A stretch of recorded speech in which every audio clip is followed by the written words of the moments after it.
All right, welcome everyone. We're Semblance of Sanity. I'm Caleb. I'm Jacob. And we're here for Gankutsuo, the Count of Monte Cristo, episode 13. Villefort showed up with his little police army. Yeah. He's ready to put the Count underneath the eye of the legal system. Indeed. Mm-hmm. And Albert is there to witness this and to feel like he must come to the Count's rescue and aid. Yes. All the Count's been there for him. I'm very excited about this because the more we get into Villefort pushing the legal side of things, the more we get into the Count's money side of things, which ties to Danglars, who is the money of the trio, Exactly. Which means that there's a possibility that, the Count could even pit them against each other To say nothing of the fact that they have all done things of very questionable legality Exactly. that can absolutely be turned against them if they bring the legal system into this. Right. So, but the fact that the Count probably didn't plan exactly for this, no. but is going to take advantage of it for the most part, and the fact that Albert is here for this is not a coincidence. Or at least that the Count is here at the opera, but not inside on one of his, in one of his booths, so that he can catch Albert on the way out. That seems very targeted. Edmond is not going to be sent to jail again by a bogus set of accusations. And no, these aren't bogus accusations. But the point is. Yeah. Point is, things can get really interesting here because we are off book meta so far. We are so far off book meta at this point. This is where I'm really excited because we're kind of officially halfway through the show, and I have no idea way this is gonna go. So, y'all, without further ado, let's get into it. ハンジ殿直々に起こしとはこれもオペラ座の余興ですかな。これに見覚えがあろう。それは確かに私が奥様に差し上げたもの。毒が仕込まれていた快楽殺人、東方宇宙の残虐な習慣というやつじゃないのかね。伯爵はそんな人じゃありません。君はその男に騙されている。バランティーヌの危機を教えてくれたのは伯爵ですよ。私のような外国人にも正式な裁判を。I demand a trial by combat. Wait, but I literally just showed up to arrest you.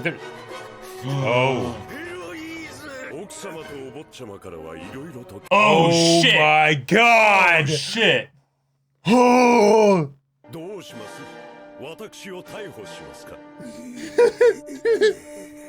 This is just simple blackmail. Wow. Nice. Well, yes.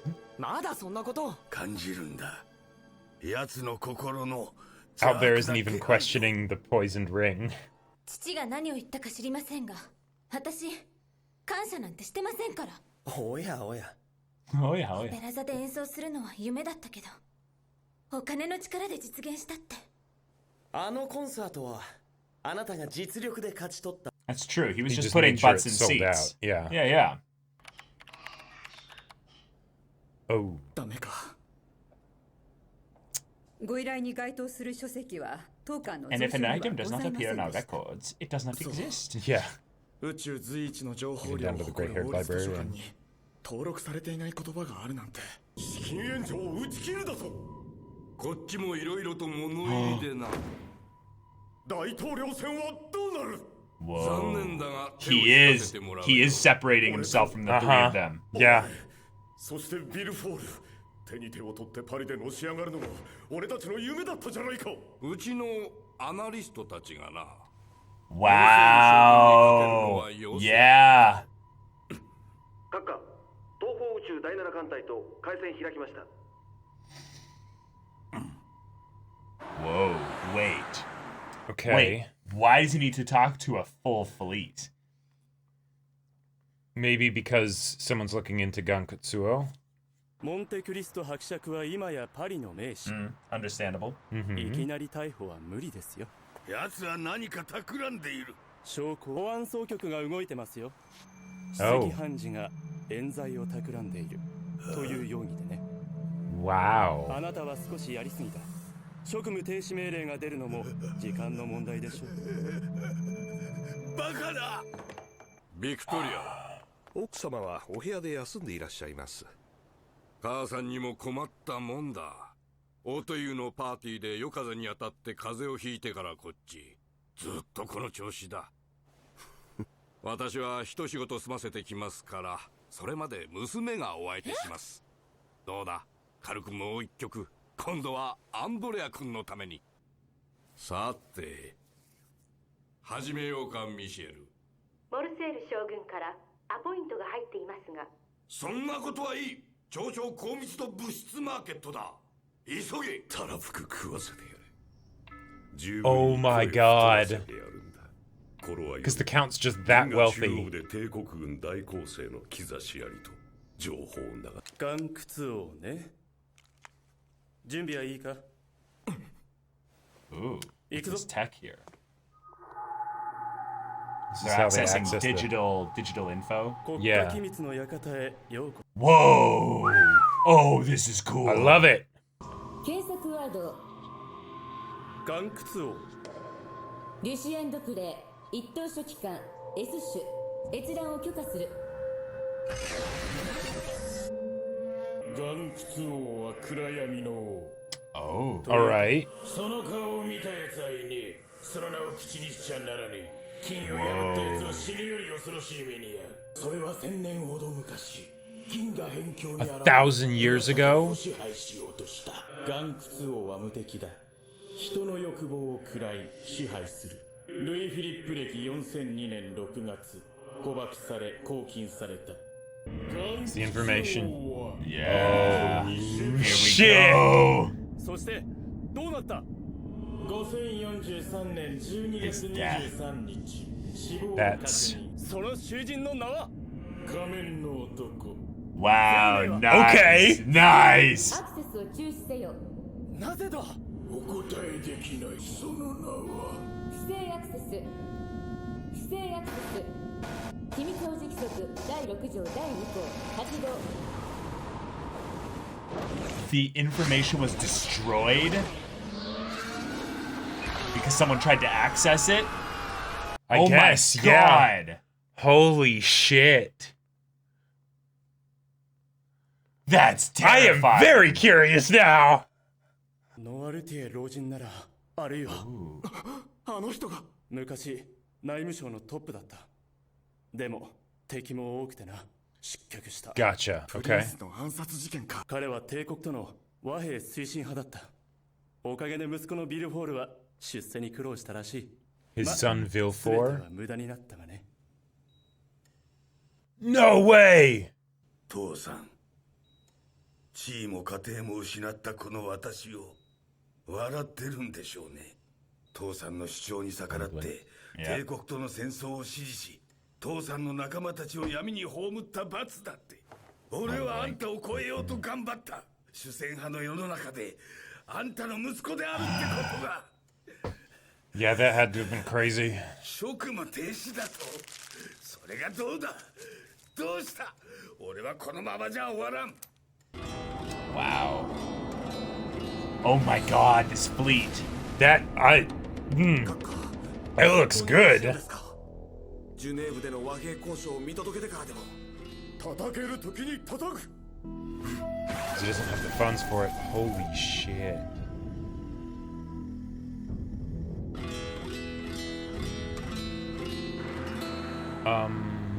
Okay. 今日は何か？本当は伯爵に会いに来たんです。伯爵は病で伏せっておいでです。ええ、伺いました。ぜ But ひ yeah, お見 why 舞いを is さ this せてください episode。titled Haydee? I think we're about to find out. Yeah.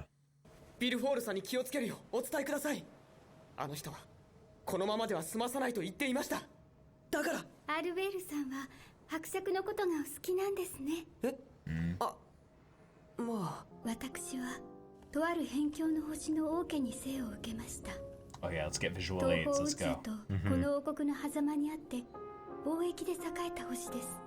That's right, because it was against stuff that she would know would be against Morcerf, not Villefort. 地球との同盟を選びました。地球の人々は自由を大切にすると聞いていたからです。そして地球からの援軍がやってきました。その地球からの援軍が父を裏切ったのです。父は反逆者として殺され、私と母は身分を奪われ、敵に売り渡されたのです。ほどなくして母はOh my god. Wow. 僕バカですね。 We are all よく彼女 fools にも in 言われ some るんです。 ways. 人の気持ちを考えてないって。あ、彼女っていうか幼馴染なんですけど、何かが表現できるって素晴らしいです。彼女の演奏を聞いてそう思ったんです。エレさんもことお上手ですよね。自ら望んでここにあるのなら、それこそが私の自由だと。Oh boy. Things are moving so fast. お坊ちゃまは気楽なもんだな。親父のケツに火がついてるってのに。やめて。何かが表現できるって素晴らしいですね。俺とお前は似た者同士だ。お前の本音なんざお見通しだぜ。違う、私は。憎いんだろ。めちゃくちゃにしてやりたいんだろ。楽しくやろうぜ。手を離せ。伯爵。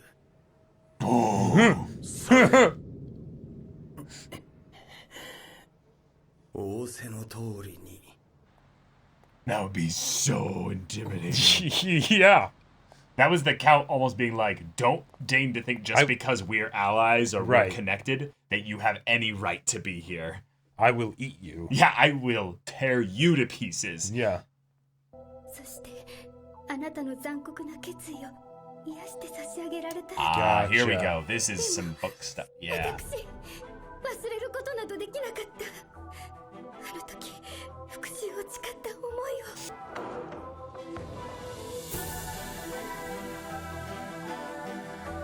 Oh, such a cool transition. Wow. 先日は私の早とちりでとんだご迷惑をおかけしました。比例のお詫びにどうかこれを。伯爵！ Oh shit. Oh no! Don't shoot Haydee! Well, no, I don't think Hadee's there, so I think. Well, she's behind the Count. Ah, okay. Nice cliffhanger, though. I thought she was still in the room. No, she's behind the Count, though. Right? Well, I guess the door didn't open directly into that room, necessarily. Yeah, probably not. Probably not, yeah. Oh, okay, cool. Well, all right. So we have ourselves some really, really cool lore developments here in this new kind of take on what happened to Edmond at Chateau d'If. Indeed. We now know that there was an ancient vampire-type prisoner known as Gankutsuo, who was this 1,000-year-old being that came from beyond the fringes of space and was invincible and could, convince anyone of anything and awesome. And thus was put into the ultimate prison of Chateau d'If, the place where they want to forget everyone. And exactly. I love that from the standpoint of how they introduced the vampire thing into this universe, because if it was simply just an experiment or whatever, why vampire? Why vampires? Right? Yeah, why does he not show up on pictures and things like that, right? Yeah. But if it's something where, no, from the unknown of space, some alien, showed up and started doing a bunch of crazy shit, okay, there you go. And we have established that they have super soldiers and things, so, maybe eventually they're like, you know what, let's see if we can use this. And then that's how Edmond was born. Right. Or the Count was born. So Edmond was a regular boy from Marseille. He's not Gankutsuo. No. But he might have been made into a form of Gankutsuo because of his time spent in the Chateau d'If. And maybe he knew. Right. There was an interesting timeline aspect with the fact that the Gankutsuo prisoner died 10 years ago, which could line up with the time in which Edmond escaped in the way that it went in the books. But in this case, what it might be is that Edmond was set loose, or maybe even took over the prison. Who knows? Right. At the very least, Edmond leaves, becomes the Count of Monte Cristo. Yep. Over the course of just time. Right. He needs to use his resources and his knowledge and probably the treasure of Oh, what he found in and order maybe to make that that's- happen. But that's the thing that we've been thinking about. Is, that might be what the treasure was. Is Yeah. It's the immortal being amassed all this wealth that Yep. he stockpiled away somewhere. Right. You know, and then it's the okay, fine. and it's the tie into in the books what was the priest or the the priest that was an ex-soldier, you know, that Uh-huh. and all of that stuff, and really good interactions between the two. Like that was one of my favorite bits from the books. Yes, It was same. awesome. It's unfortunate we didn't get that here. Yep, but it might be because, well, that's the whole mystery, is that what the Right. Count was given to help his escape or to aid him in whatever way was something that came from the Gankutsuo or just Gankutsuo. Now, was that given to him because of some experiments done within the Chateau d'If, which was kind of our original assumption? It could very well be. Could be. In fact, that might have happened in addition to Gankutsuo still helping him escape. Right. And maybe for all we know. Maybe that's why the you know, if the priest is now Gankutsuo in this version of the story, right? In this adaptation, then maybe that's the reason why the priest died, right? And also, if that is the case and the priest is Gankutsuo, right? I am very curious if they're basically saying that this is a different spin where the priest, instead of basically trying to be that bright spot within the, you know, the depths of the Chateau d'If in despair, is actually like, here's this power that I will give to you, right? Or if maybe in the 1,000 years that they were imprisoned, they ended up becoming like the priest, you know, that from the books. They adjusted their life in such a way because they realized the futility of, well, so much of what they had done. Now, just because they were this all-powerful being doesn't mean that they were evil. But the Count, in combination with being given this power that also doesn't seem to be fully in tune with. Right, which would make sense if it was an experiment, right? Yeah, an experiment or something that's just not his naturally. It's not like he was bitten and thus he just became a vampire. Yeah, there's the mechanical things on his arms. Yeah, and there's stuff. an aberration or an abomination of nature that is connected to him that he, as a human being, is rejecting on some level. But he also still might have just been bitten. That's why he has fangs and pointed ears and doesn't show up in images and all that other stuff that is typical vampire stuff. One thing that I will say that as far as why I think this is more than just speculation is because he's using the title of Gankutsuo. If it was something where Gankutsuo was kept in the Chateau d'If and then Edmond got experimented on for who's using the title of Gankutsuo? Edmond, the Count. He's not using that though.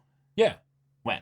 He with the people that he's brought around himself and the like his servants and stuff, they referred to him as Gankutsuo, and that's how Franz heard the term the first time. See, I think that though was done in private. He is not doing this publicly. No, totally, because the whole point is that it's a title that's in the shadows and all of that stuff, right? But I almost think that was happening though when the purple thing was active. Well, okay, but that means that at the very least he got put into contact with people who were familiar with the legend of Gankutsuo, or he propagated it once he got out, which means that he would have been informed by it, and that probably wouldn't have been done by any of the people of the Chateau d'If if he was experimented on or whatever. So I think vested interest in keeping that quiet. Right. So I think that is the solid connection of that the priest from the books is Gankutsuo in this story. But more than just theorizing and speculation. No, I'm with you. I think all it really means is that he is actually in some measure Gankutsuo now. Totally, that's the most what is obvious Gankutsuo? thing. You know, well, we know at least on some level that it's a being that is immortal. That's one thing, right? But also a being that died.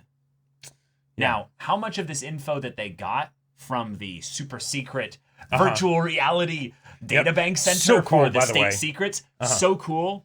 I think we have to assume all of it is empirical fact because the system tried to boot them out of it. Right. Meaning that there was info that they were getting from this AI or whatever it was, because it seemed to also respond in emotional human ways.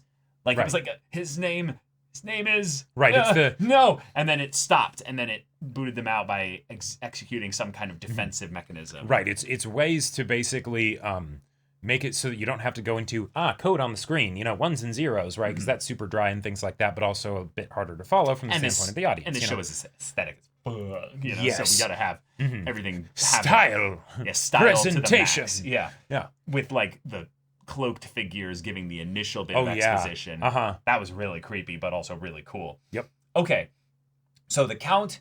We knew he was the Gankutsuo, but now we know what Gankutsuo is. Right. And now we have to question how that ties things back into the original story, because there's ways in which the creative liberties might match in certain levels with the original story. Adaptation. Yeah. Exactly. Yep.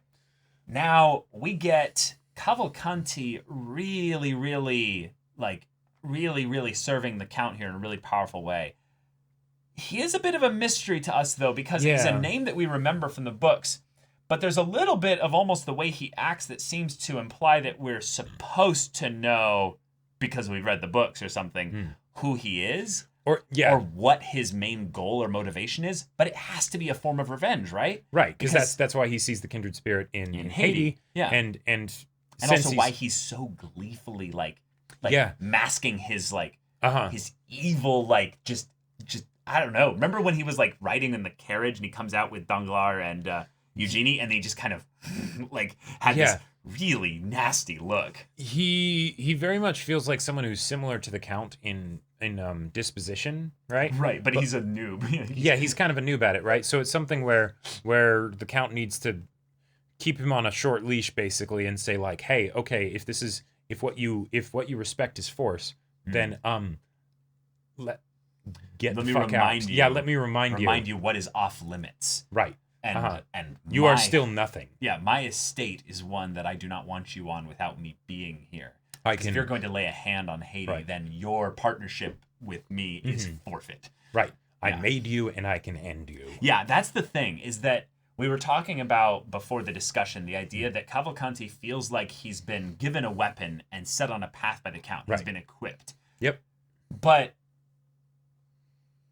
he didn't just pop out of thin air. No. Revenge comes because injustice or hardship was brought upon Cavalcanti by others. Right. And it seems to be Danglars, because he is very much trying to be the instrument of Danglars' demise, at least financially. Right. But also maybe even more so by going after Eugenie.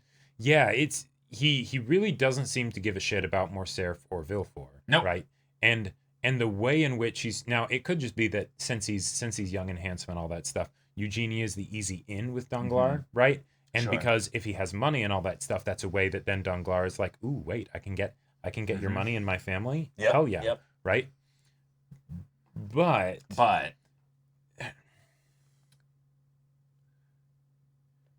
the Count's revenge, to use this as a parallel, is something that has a lot of grandeur and showmanship to it, right? It's not, he doesn't just want to kill them, because that would be easy, right? He wants to really drink deep. That's why he's not throwing Villefort immediately to the wolves now by telling the law what his wife told him. Yeah, exactly, right? You got to enjoy it, right? What's life without a little fun? Yeah. In Cavalcanti's situation, it very much seems similar, but just with more anger, right? More like he burns hot, right? It's not cold like the Count. Yeah, exactly. He doesn't know how to properly temper it, and that's why he ends up lashing out at people who don't deserve it. But then also, I don't know. Yeah, it seems like he's accepted that he is a dog that is out for blood, and thus he sees that anyone who would deny that reality of them within themselves for what they want. Yeah. And he's like, you hypocrite, Haydee. You're not letting yourself just be a beast, Yeah. Like don't you fiercely desire their blood and just to bite and tear and destroy? Right. And it's like, well, sure, but I also think one of the complex things about Haydee that I vaguely remember from the books was that she kind of wants to save the Count as well. Right, and she mentioned that. She wants here. She wants to temper his vengeance, and there is still a part of her that's like, is that right for me to try and do when I am, I also swore for revenge and all that stuff. And that's the idea of when she was talking about free will, that she's like, me staying here and not doing anything for vengeance. It's also my free will. It's also my free will. So I would rather intentionally cloister myself away from those kinds of decisions as an act of free will than be a slave to vengeance or my hatred and pain and anger and sadness from my past. Right. She's kind of figured out the thing that the Count still has to figure out. A little bit, yeah. In that she is living her life, right? Yeah. Way to go. Yeah. And if she channels it into her harp playing or whatever, right? You know, like, good for her. That could be something of a happy ending for her. If she finds, you know, not only a way of expressing that deep emotion that's within her, but also finding people by which to share in the expression and the results of it. Because the truest way to spite those who have slighted you is to forget them.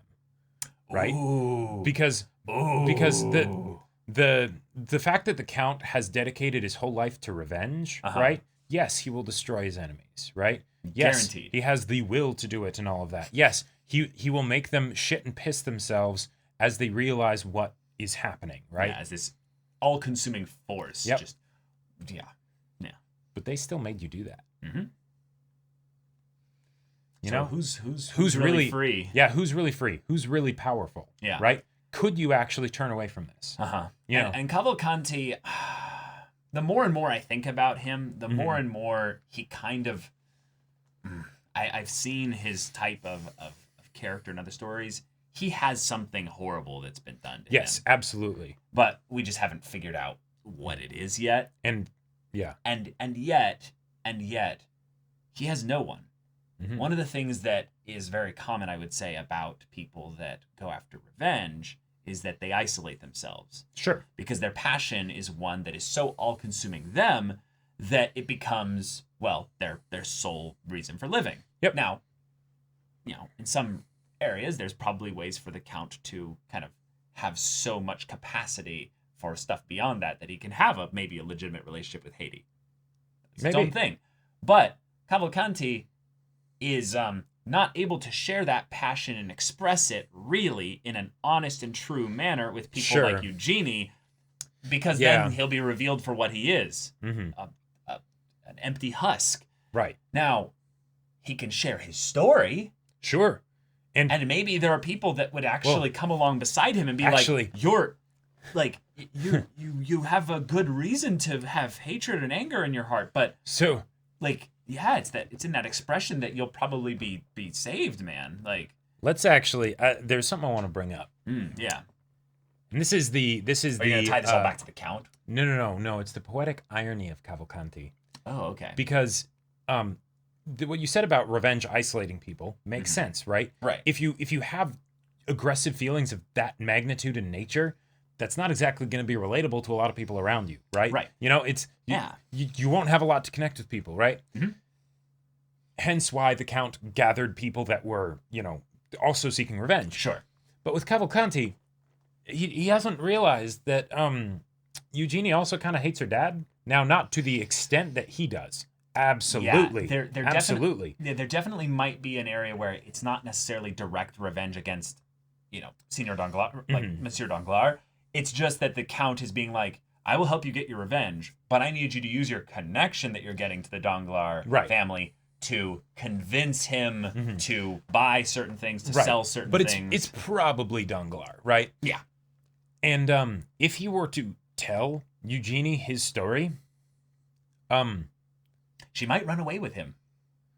Like, maybe. Yeah, like it's something where if he was able to separate her from her father, right? Assuming that her father is the one that, you know, wronged him, he might even have an ally in her because she knows that her father is awful, right? Like, not to the extent maybe that he is awful, but he's an absolute shit dad to her, right? She wants to get away from him. And if she finds out on top of that just how dastardly he's been, and he is,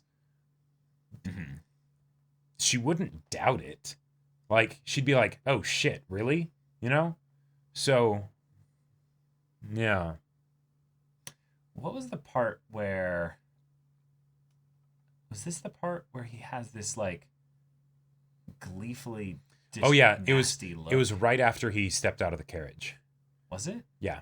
did I just miss it then? Yeah, it was like for a split second.